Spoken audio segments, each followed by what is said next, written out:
I firmly believe that TV is dying, especially with the next generation coming up. Welcome to the Coles Ventures Podcast. Being in the creative industry for so long, like how have you guys seen, or like how are you guys adopting AI, or like are you like thinking about, I mean, obviously thinking about that, Right, like, exactly. is there, because I feel like for a lot of people they're like, oh, like this is going to take my job, like this is whatever, but for what you guys do, there's so much like nitty gritty manual, like the editing and like all that like nobody likes to do, and it's usually outsourced anyway. So I feel like in that way, it's like you guys are like, okay, great, if I could pay the subscription to do it, probably like, you know, Right. however many times faster. Like, I mean, what does that kind of look like for you guys? I think it's not even about being faster. I'm trying to adopt AI, but it's genuinely hard because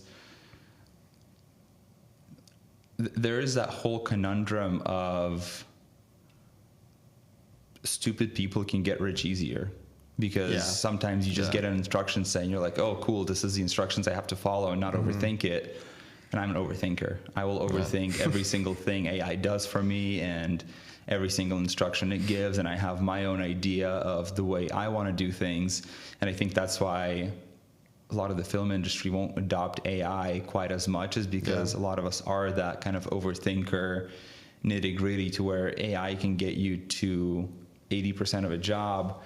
But the biggest fault of AI is it doesn't let you interfere or take on from where it's left off. Where if you ask it to edit a video, it'll give you a finished product without as much granular ability to edit it. It'll give you a finished animation, but all you'll have is a set of pixels without the ability to say, oh, I want it to be exactly 20% slower because that's what's going to make it look better. And until AI can figure that out, the ability to work in partnership with software to create editable assets with AI that someone's able to later take and repurpose or fine tune in order to create the vision that they're looking for, until then AI is not going to be widely adopted. Same with kind of the post-production VFX houses. I'm saying that they'll go away, but that's going to be, or I'm saying that they will change format, but that's going to be in 10 years. Once AI learns to take the in, create the out, but the out needs to be still adjustable by a human. For us, we're only using AI realistically to do the research and deep research. Whenever we get a new client, it's really helpful to learn more about their industry and about their competitors and do it in a really quick manner. Or when we're kind of writing captions, writing scripts, it's good to know the nitty gritty. I don't outsource the actual script writing to AI because out of all the tools I've tried, not a single one sounds like a human. Yeah, they're pretty bad. I was just watching this video about this company that's coming out and they just raised a bunch of money, which I thought was insane. But their whole premise is that they're making an AI company to make output less like AI. So it's trying to get better at the human input to match more how we talk and how we write things versus having it very scripted and very predictable. Because you're kind of seeing that now. I mean, it's gotten better, but it's still, I mean, you can tell when people use it. And it's, exactly. It follows a very similar archetype over and over again. It's not this, it's that. It's this, this, and this. And people are pattern recognition machines. Our brains are trained to recognize patterns in everything and human behavior. That's how we build friendships. We recognize patterns of other people and we think, oh, their patterns align with my patterns, I want to be friends with them. Right? It's all built on pattern recognition, and once we've seen enough AI articles or enough AI photos, we learn to recognize those patterns and look for them. No, it's pretty insane. I mean, I looked at one, I was trying to find one, and if it exists, someone please let me know. But I was trying to find one that would like clip together if I had like 3 cameras going, and based off of what mic was picking up, like if I'm talking, it would switch to me, and then if you're talking, it switches to you, and then after so many seconds, like if you're talking, then it would switch to like the wide, the wide one, and I have not. It seems like something that would be fairly easy to code. Yeah, I actually think DaVinci has it built in. The software that I use to edit.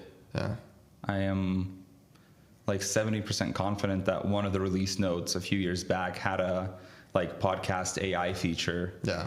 I was trying to find a free version too, so like that's impossible. But everything now is like the whole software is $300 forever. Yeah. So yeah, it's a pretty sweet deal. Yeah, I mean, so like when you're doing research on companies and remind me again what agency. So we're with 16 by 9 agency. Okay. My name's Andrii. I've been at Fuel how long? Almost a year now? Yeah, probably. Yeah.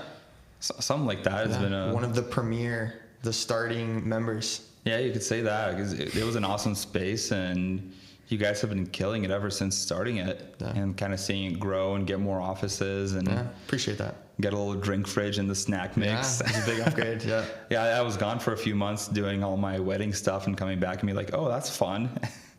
I wasn't here before.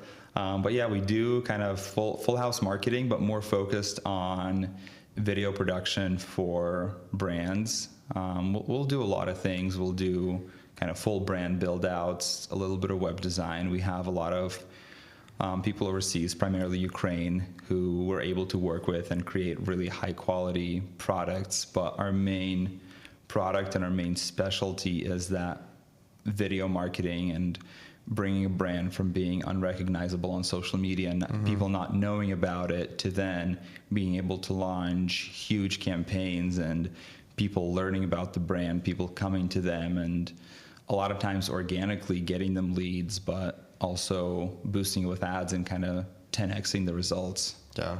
What does that process look like? So if you have a customer that comes to you and they're like, we want to work with you guys, we basically have no brand presence, social media is like foreign to us. I mean, like, where do you even start? Because there's so much out there in terms of content and branding and people posting about how you need to brand, and like there's just so much out there. So I mean, like, what is your guys' kind of go-to-market plan, I guess, for these customers?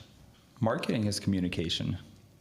Marketing, first and foremost, and in all of its essence, is just communication. So if a company, I mean, I would hope that they have a brand, or at least, right, what is a brand at the core of it? What do you think a brand is? That's a good question, because I feel like when someone has a brand, like a good brand, like, you know, like Apple, Nike, Adidas, you know, whatever. But I mean, for someone to have, you know, what is I guess like a set of values, themes, you know, common, you know, kind of back to pattern recognition, like a certain set of, like, when you see it, you're like, oh, this is probably a Nike commercial, right? Like, before you even know that it's at the end of it, you know, just do it, Nike, whatever. Like, you can probably pick out, because they have that kind of cinematic, you know, sports atmosphere. Like, there's usually some sort of underlying, like, you know, emotional pull towards, like, whatever. You know, the Budweiser with the Clydesdales for the Super Bowl commercials, right? I mean, like, every year they've got one. And so, like, before you even know, like, at the end of it, like, you know, it's going to be some cute animals and some horses or whatever. Like, I don't even know why that's a thing, but I mean, that'd be a couple examples, I guess. Yeah, and I think that there's two sides to a good commercial, and we can get into that later or on another podcast video, whatever, for being able to recognize a brand in a commercial, and on the other side, not being able to recognize that it's a commercial. Those are great. I love those, where you're essentially watching a movie and then you see a logo pop up at the end and you're like, oh, I was being advertised to. Like, that's amazing. But like you said, at the core of it, it's a brand is a set of associations that we make with a visual asset or with a name, right? Say Apple, you right away associate cleanliness, kind of modern design, innovation with that. You say Nike, you kind of already associate grittiness, basketball, just do it, pushing the limits. And it's a much bigger bubble than we sometimes imagine. It's associations with visuals, with feelings, with the way that they present themselves. So a lot of times we work with companies that have a brand or an idea. If they don't have a brand, then it's a much deeper process of helping them uncover what they want to stand for, what the owner wants to stand for. Yeah. From like a cabinet company to a builder to a sports company, what drives you to get up every day and go to work? What drives you to build this company? Or what do you want to drive with it? But a lot of companies already have a little bit of a brand established. I mean, most companies in town, you say a name and you'd probably know them from like Kinstry, aluminum, or gosh, what's the aluminum company name? Kaiser. Exactly. A lot of those guys, they already have a brand established, but what social media takes and what video production takes is it takes that brand that they have built up and amplifies it 100-fold, because we take the brand values that they stand behind, the things that they want to communicate. For a lot of bigger companies, they don't need leads coming in. Like say Avista, they're a service provider. They don't need more leads. Right. All their leads are living in Spokane, and they just have to provide energy to them. But what they need is communication about who they are and what they stand behind, so that people keep supporting them and they aren't essentially revolting against the energy company. Yeah. So there's two sides to branding. For the bigger companies, it's about keeping up a good PR and showing the people that work inside of it, making them human. And for smaller companies, a lot of times it is getting those leads. A small plumber, a small framing company, they need leads, they need work, they need to feed their crew of 10, 20, 100 people. So on that side of things, what we do is we communicate the work that they do and the fact that they do that work. Because a lot of times leads are out there, people who need their drains cleaned, or people who need their house plumbed, who needs their pipes redone, they're out there, but they don't know that you exist in order to call you. Right. So that's what that marketing does, is it communicates to the outside world that, hey, we exist, and hopefully the fact that we're better than their competitors. And that's the companies that we try to work with. We try to take on companies that have a good reputation, that stand out in the local community. Because if you advertise crap, people are going to realize that it's crap, and they're still not going to buy. Yeah. So, but once you have that solid reputation, that solid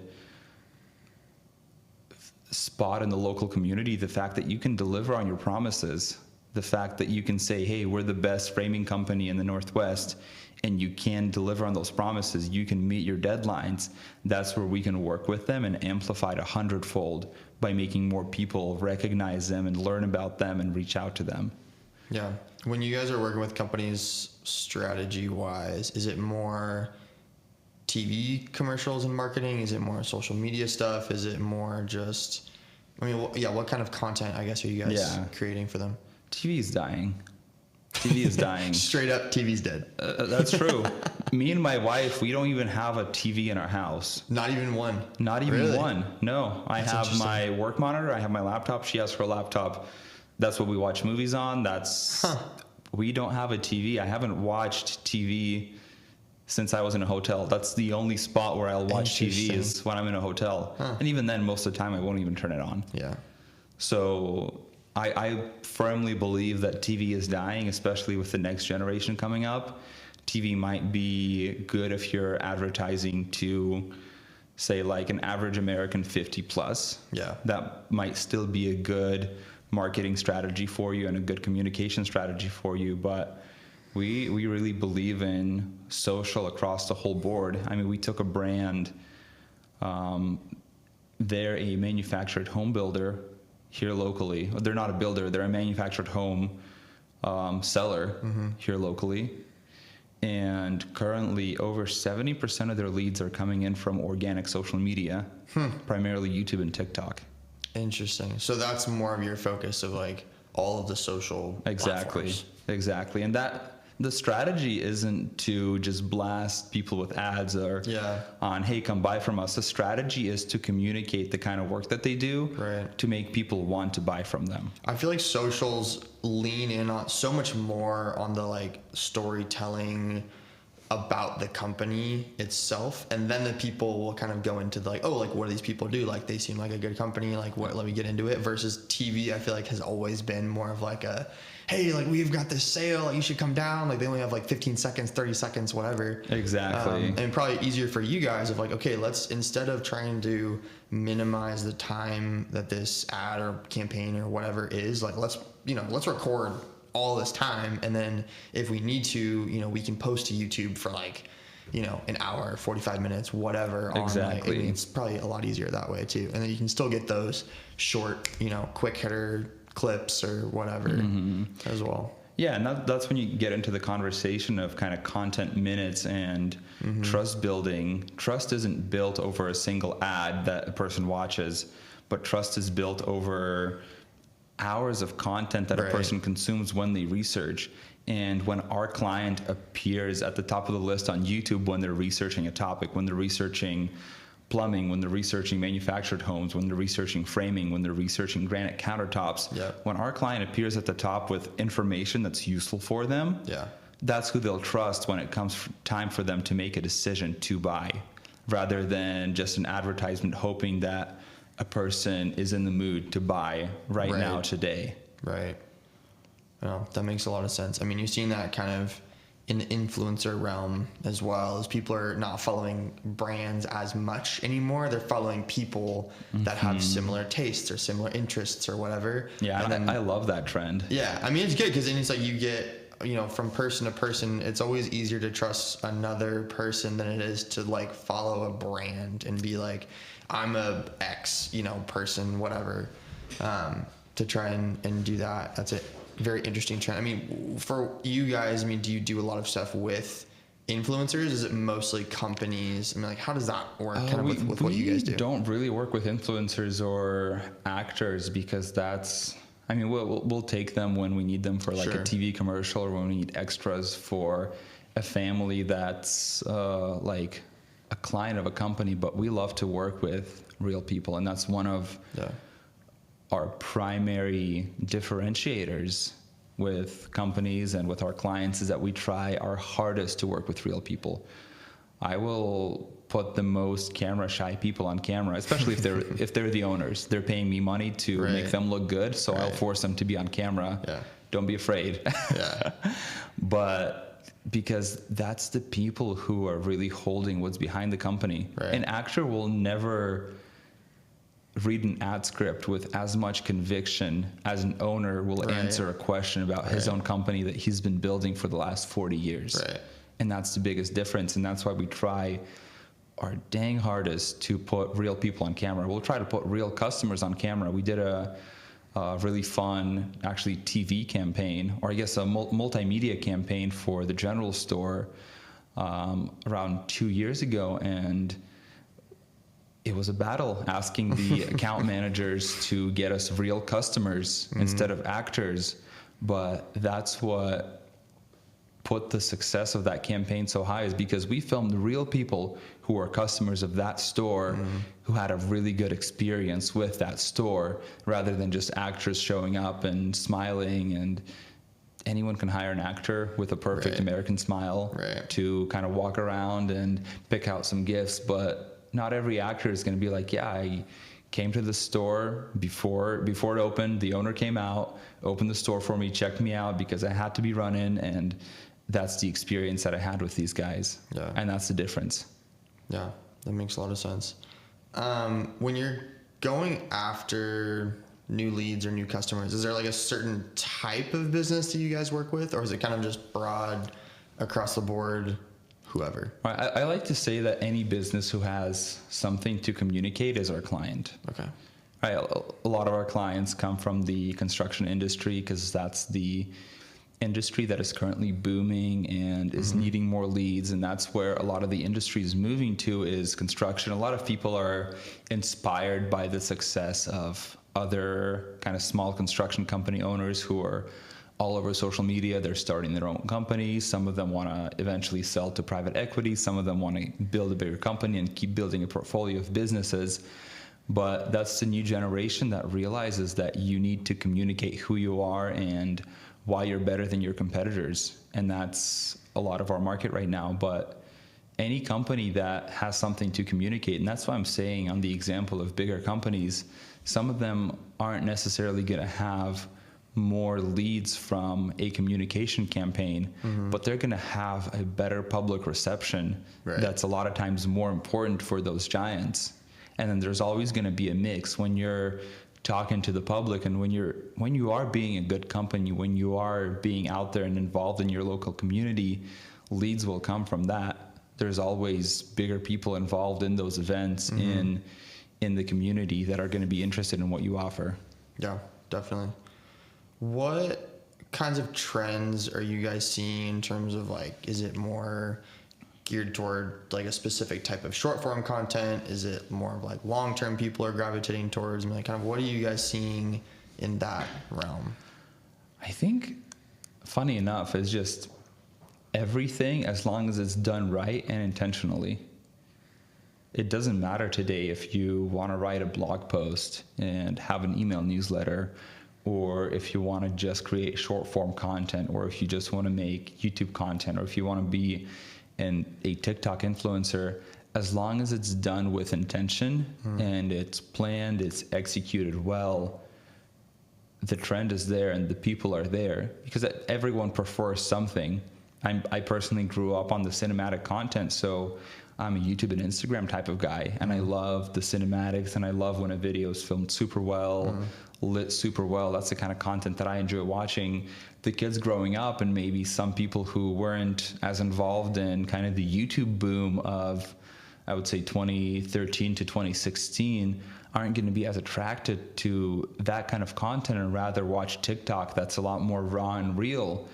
And those videos can work incredibly well. A lot of times better than videos that are produced very well but aren't strategized well, just because they're raw and real, and it's just people being honest on camera.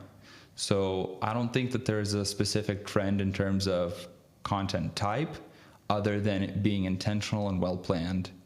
I think the trend is just people learning to talk on camera, people learning to be better storytellers.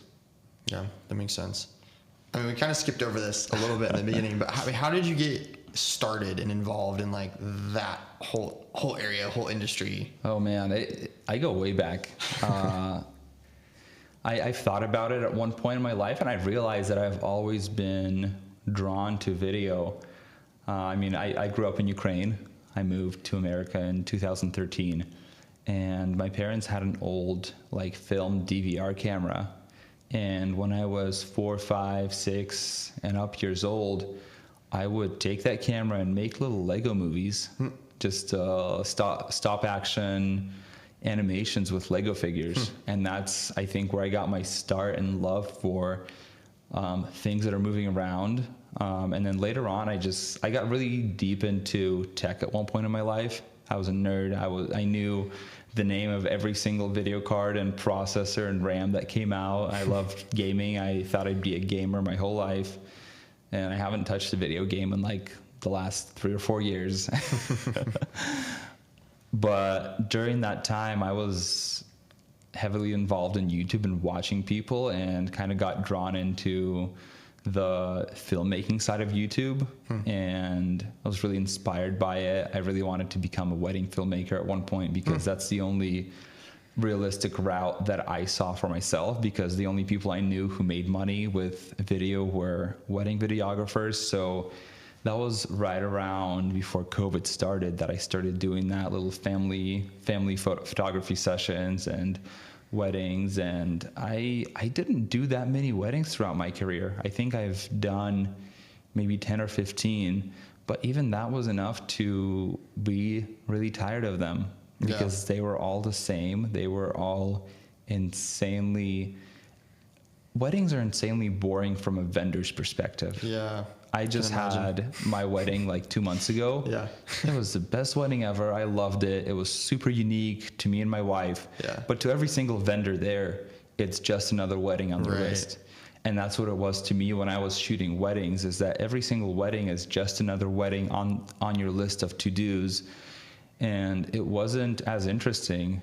And to me, I'm a very personable person. So when I kind of pivoted into business and marketing and building an agency and started meeting up with business owners and realized that, hey, these people I can be friends with. These people I have so much more in common, and I can talk about so many more things, rather than filming weddings and kind of getting to know the couples. Some people, they have a heart for that. And it's a lot of girls that I know who love weddings, who love getting to know the newlyweds, and they just love their like lovey-dovey stories.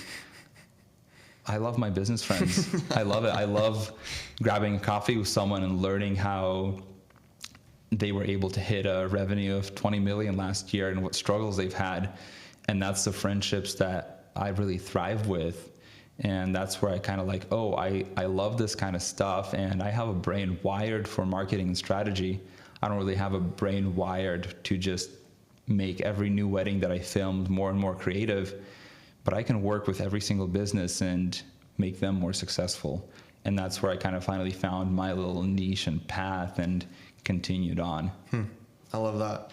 I mean, people might not think there's a lot of overlap between the creative industry and like running and operating your own business. As kind of someone that's doing both of those, I mean, what aspects of each do you think complement the other? And like, how do you kind of mesh that from a business perspective of making sure that you're making money and like operations are good, but also from a creative perspective of, you know, being imaginative and creative, and like a lot of like people don't usually think that those are mixed. You know, you either have one or you have the other, but to mix those is very difficult. Yeah, and I think that that's partially true. I am a lot more analytical in my mind and strategic, and I think that's why I found success in the kind of agency and marketing world. And agency became a buzzword in the last 5 years. Everyone wants to build an SMMA agency. Shout out to Iman Gaji, because he built a whole wave of agency bros, and now the agency bros are breeding and building more agency bros. But like my brain has always loved the strategy and the deep dives and coming into a business and not just outsourcing all the actions to the Philippines and saying, oh, you're getting leads, shut the heck up and pay your bills, but being involved and being a part of the business. I see our agency as a partner in every single business that we work with, because we come in and we strategize, and we use that creativity to think, how can we communicate what this business does better? And coming back to your question of combining kind of the creativity and the analytics part of the business, I think for me, and the biggest strength that I see in kind of having that creative side of myself, is that I'm able to myself think on, what do I want to communicate with my business? How do I want to present it? How do I want to tell the story of my business? A lot of people who are super analytical, they just get really stuck up on the numbers and on the like core that drives their business, versus when you combine the two and complement those numbers and the core of the business with a little bit of creativity, you're able to make a story out of it, and you're able to be more compelling to a lot more people because you're putting a story behind your business. It's not just a numbers game. Yeah, no, that makes sense. Having both probably helps and, you know, kind of creates the whole picture, because I think a lot of business owners definitely get stuck on the, you know, is it making money? What are we doing? The numbers aspect, and they're less good at like the people relationships aspect, which, I mean, in your industry is kind of everything. I mean, in any industry is kind of everything, you know, it's all about relationships and who you know and the people that you work with. Yeah. You know, if you've got a good relationship with them and trust them. And especially as the market's becoming more and more competitive. Yeah, right. I mean, you're doing business with people that you know and people that you trust. I mean, no one's just doing business with somebody because, you know, they're saving $1 here. Like, I'd much rather pay more for somebody that I know is going to do a good job, tell my story right, you know, do good by me, than some person I don't know that's like a little bit cheaper. Exactly. At the end of the day. And like I was going to say, 100 years ago, there was maybe one cabinet maker for the whole town of Spokane. Yeah. But today, in this competitive environment, there's 100. Yeah. And you have a choice, and that's what forces people to be personable. Yeah. And if you are naturally personable, that's going to be your biggest business advantage. Being personable and having good relationship with people will forgive a lot of errors on your side, whether it's kind of being a little bit more expensive than the competition for the sake of paying your team better or making your office look nicer, to your mistakes on orders, things like that, where no business wants to do those mistakes, but they happen. And if you have a good relationship with your client and you're able to communicate it well, you're a lot more likely to keep that relationship and rebuild it, rather than someone who doesn't understand the personal aspect of building a business. Yeah, that makes sense. I mean, coming from Ukraine, why Spokane, Washington? That's a really odd place honestly, to end up in. It's not even that odd. Really? It's a beautiful place. Yeah. The climate is very, very similar to a lot of Ukraine. I think the towns are probably on the same what is it, latitude that goes horizontally across the globe, or longitude, whichever one it is. Yeah, exactly. I'm not either, but I'm pretty sure we're on very similar latitudes on the globe, so that climate and that dryness is very, very similar. And for us personally, for my family, a lot of our relatives were already here. Oh, okay. There's a huge Slavic diaspora in Spokane. Yeah. I think with our population of 500,000 people in the county, we have around 100,000 people that are of Slavic origin. Dang. Yeah. Huh. That's interesting. Okay. I mean, how's that been kind of developing a business given like your background from there and like your, heritage and understanding of where you came from versus here? I mean, has that helped? Has it hindered? Like, what do you take from that? I mean, how does that all kind of shake out? Yeah, I think that there's two sides of it. On one side, I'll talk about the positives, and a lot of it is kind of that hard work and mentality. I grew up with a mentality of just get it done. Yeah. Shut up and don't whine. Sure. And I love that, and I'm very grateful for my parents for doing that, because we're able to kind of develop or deliver on the promises that we make to our clients and get it done. And that's the biggest positive that I see. Our community is awesome, and I know a lot of people in the community. I don't work with a lot of them, but I've worked with a few, and it's been great. But on the other side of things, I want to talk about kind of generational connections. A lot of my friends in the industry, their parents grew up here and were incredibly well connected, and were able to give them such a huge head start. Like I have a friend of mine whose dad knew like the CEO of Garmin and other people, and there's so many people who are in this world whose parents or grandparents are advisors in huge firms, and they're able to give them those connections. And on one hand, I'm sometimes appalled. I'm like, why are you not pushing harder when you have so many resources available? And I think that's the question that every single immigrant has. My parents are like, all these people, they know English. Why are they not in a better position? If they just worked a little harder, they'd be so much farther along in life. And that's a really big hindrance that I had to work with, but I also see it as a huge advantage. It's like, hey, I'm coming up as an underdog, but it's so much fun on the way up. I get to make all those connections and meet all those people and shake those hands, and it sometimes doesn't work out, but that's a part of the journey. Love it. I feel like it's much more self-rewarding too when it's like you going out doing this stuff. Like, I feel like a lot of people can look at those that got a head start or know people that know people or what have you, is like, oh, like I wish I had that. But at the same time, like, it is much more fulfilling to do it on your own and just kind of make your own way. Yeah, and I'm a big Christian, so a lot of the connections that I have right now, I attribute a lot of that to God, because like I do realize that a lot of them were essentially miracles, where it's just like I was at the right place at the right time with the right intention, and I don't think any of them were accidents. Yeah, I love that. It's beautiful. I mean, kind of shifting gears and going back to more of the marketing push, where do you think that communication and marketing and your agency is headed the next 5 years, 10 years, given, how quick social media is evolving, how quick AI is evolving? I mean, all that. Man, I am curious to see myself, just because I'm saying that because a lot of the things that are happening behind the scenes, we don't get to see.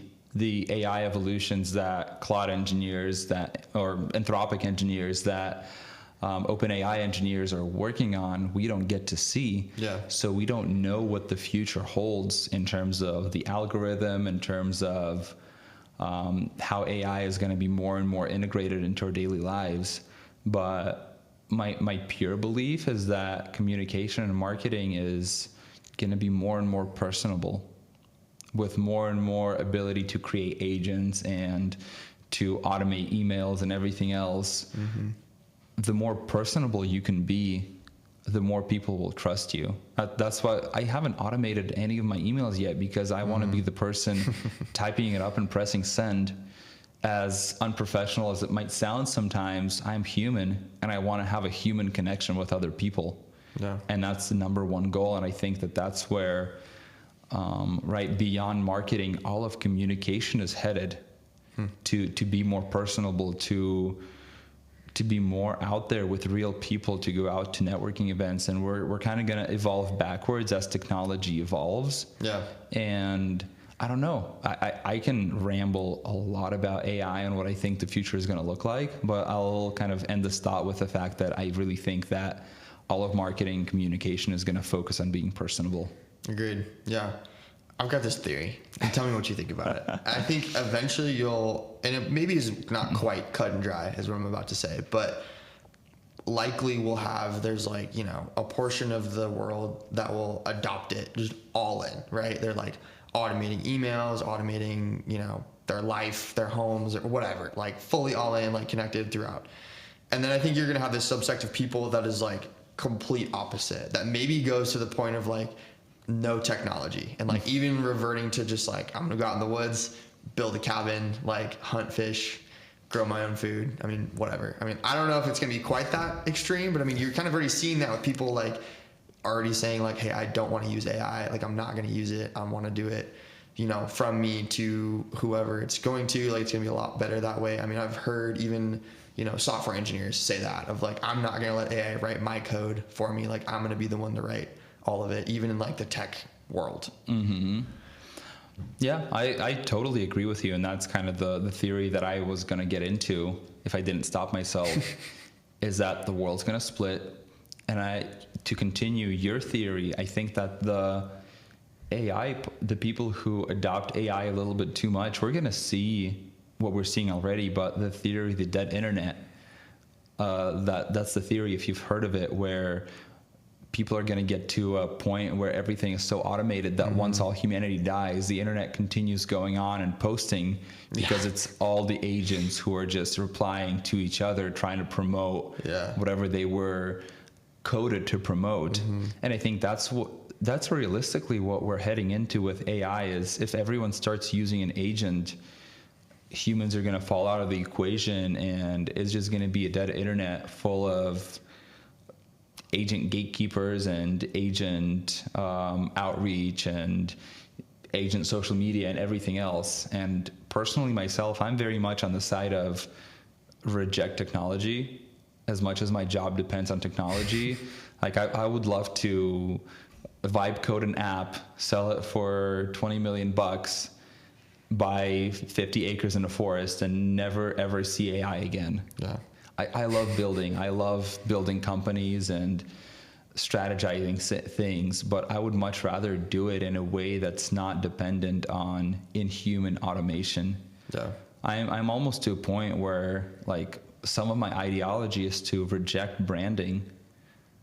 I sometimes erase the logos off of my pens just because I like the clean look of it. Yeah. Like thinking about barbecues back in Ukraine, if you had a barbecue, it would usually be just welded by a friend of a friend from spare steel. It wouldn't have a brand. It wouldn't have any logos or words on it. And that's kind of what I want to see in my life is just things built by people for other people that aren't necessarily branded by, oh, I want to brand this as whatever, a Traeger.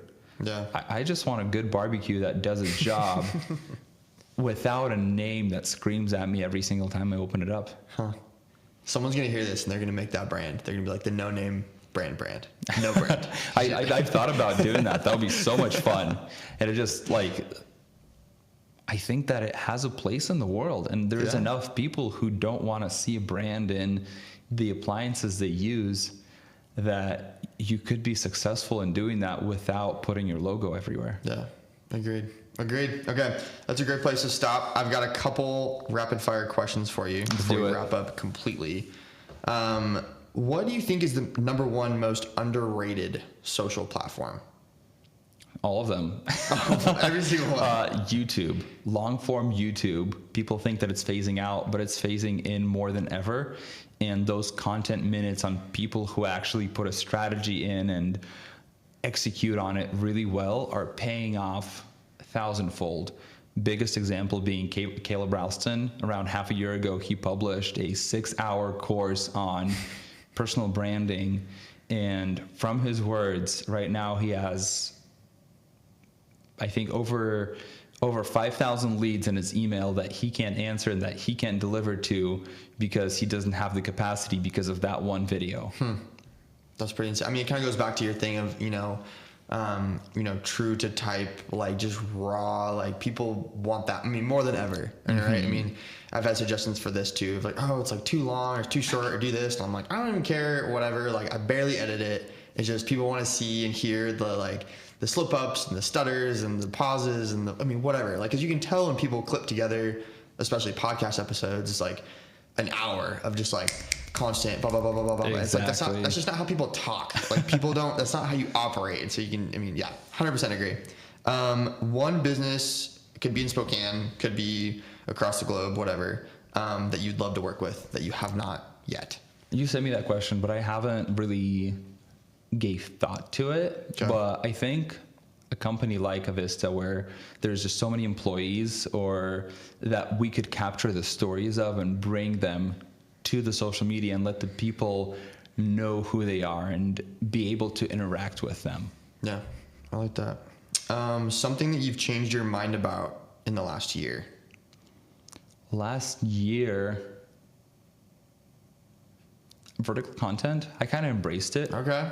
I used to be a big hater, and maybe that's more than last year, but I've learned to embrace it and kind of recognize that, hey, there is artistry to creating vertical content, and not everything has to be horizontal. Video has always been a communication format, and if that's the way that people like to consume it vertically, then let's adopt to it and evolve to it and make it the best we can, rather than just saying that we'll never film vertical. I like it. One piece of advice to your 20-year-old self. Don't break deadlines. Okay. Well, no, not to my 20-year-old self, more like my 18-year-old self. Yeah. But when I was just starting out in the whole video production game, I was just a little freelancer. I wasn't as sharp on kind of keeping my promises. And I think that would be the advice to my 20-year-old self, is just keep your promises. Keep your promises to your clients, and more importantly, keep your promises to yourself. If you promise to yourself that you're going to get this done by the end of the week, get it done. If you're going to promise to yourself that you'll go to the gym 5 times the next week, go to the gym 5 times the next week. Yeah. And that kind of builds your character and your ability to trust yourself. When you make promises to yourself and you break them, you don't trust yourself. So keep the promises that you make. And finally, what's next for you and your company? What's coming up? Worldwide domination. Taking over everything. I mean, that would be amazing, but realistically, kind of our roadmap is to become hopefully the biggest and the most well-known agency in Spokane, and then move to the Inland Northwest, capturing Seattle and Portland, and just being able to help brands and big companies in the area communicate to their people, and really to be the first or the trailblazer of proper social media communication, where we're able to take a message that a company has, bring it to the masses in a way that looks good but also gets the views. Because that's a mix where a lot of agencies struggle with. A lot of them can do a beautiful video that'll get 20 likes. And then a lot of other agencies can get viral dance videos, they get 1 million views, but they're not communicating the company value. So I think that's, if we can kind of crack that and show people that we've cracked the code on proper communication, that's where our next biggest expansion is. And then worldwide domination. Yeah. Preferably. Good. All right. Well, Andrii, I want to thank you so much for coming on the podcast. I learned a lot about marketing and about your company and your background. So yeah, it's been awesome. Sweet. Thank you, Blake. Thank you for having me. And hopefully we'll be back again in 5 years after we dominate the world. Absolutely. All right. Thanks, man. Awesome. Thank you.